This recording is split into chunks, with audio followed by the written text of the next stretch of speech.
নদীর টাটকা ইলিশের স্বাদ নিতে অথবা একটা দিন নিজেদের মতো করে কাটাতে চাইলে ঘুরে আসতে পারেন ঢাকার অদূরে চাঁদপুর শহর থেকে। চাঁদপুর ভ্রমণে গেলে কোন স্থানগুলো না দেখে ফিরে আসা উচিত নয়, তেমন কিছু চমৎকার দর্শনীয় স্থান দিয়ে সাজানো হয়েছে আজকের প্রতিবেদনটি।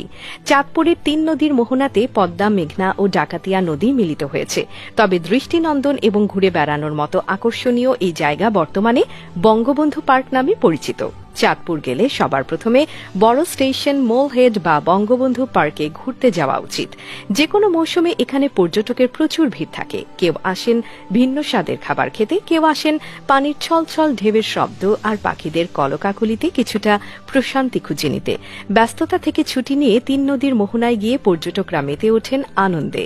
চাঁদপুর জেলা সদর থেকে প্রায় ২০ কিলোমিটার পূর্বে রয়েছে হাজীগঞ্জ ঐতিহাসিক বড় মসজিদ কমপ্লেক্স। মসজিদটির অনন্য সুন্দর মেহরাবটি কাচের ঝাড়ের টুকরো নিখুঁতভাবে কেটে কেটে আকর্ষণীয় নকশায় সাজিয়ে তোলা হয়েছে।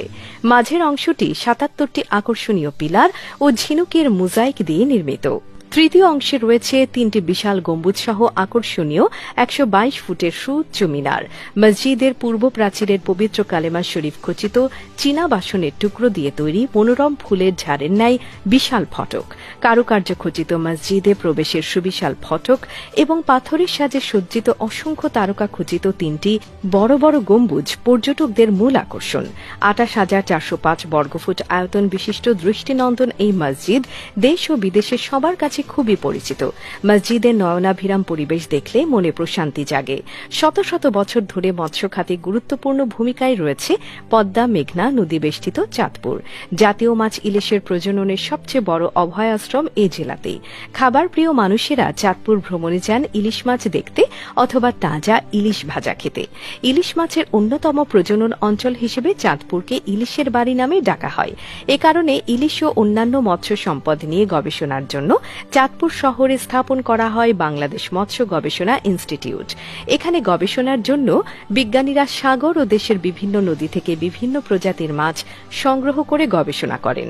গবেষণা শেষে মাছগুলো সংরক্ষণ করা হয় গবেষণা কাজের অংশ হিসেবে গড়ে ওঠা জাদুঘরে।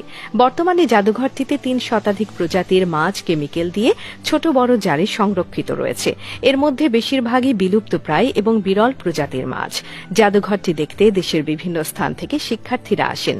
এটি সবার জন্যই উন্মুক্ত। তবে জাদুঘরটি একরকম গুরুত্বহীনভাবে রয়েছে। এটিকে আরও বড় পরিসরে সমৃদ্ধ করার দাবি জানান দর্শনার্থীরা। চাঁদপুর শহর থেকে প্রায় ৩০ কিলোমিটার দূরে রূপসা বাজারের পশ্চিম দক্ষিণ কোণে নজর দিলেই চোখে পড়ে জমিদার বাড়ি। এর পাশেই কারুকার্য খচিত একটি মসজিদ। মসজিদের দক্ষিণ পাশে একটি কবরস্থান। এর প্রতিটি ফলকে লেখা রয়েছে চিরনিদ্রায় শায়িত ব্যক্তিদের সংক্ষিপ্ত বর্ণনা। এর একটু পরেই জমিদার বাড়ির ঘাট বাঁধানো দিঘি। তবে আগের সে দিঘি এখন আর নেই। সৌন্দর্য নষ্ট হওয়ার পথে রয়েছে জমিদার বাড়ির পুরো পরিবেশ। এর সামনে তাকালে নজরে পড়ে জমিদার বাড়ির ঐতিহ্যবাহী সেই কাছারি ঘর। জমিদার বাড়ির ভেতরের অংশ ঘুরে দেখা যায় বাড়ির অভ্যন্তরে আজও বসবাস করছে ওই সময়ে জমিদারদের কর্মচারী হিসেবে থাকা পাইক পেয়াদা সৈনিকদের প্রায় ৪০টি পরিবার। আবার তাদের অনেকেই সেখানে জায়গা কিনে বসতবাড়ি নির্মাণ করে স্থায়ীভাবে বসবাস করছেন। নানা কারণে জমিদার বাড়ির অনেক সম্পত্তির মালিকও এখন তাদের প্রজা ও কর্মচারীরা।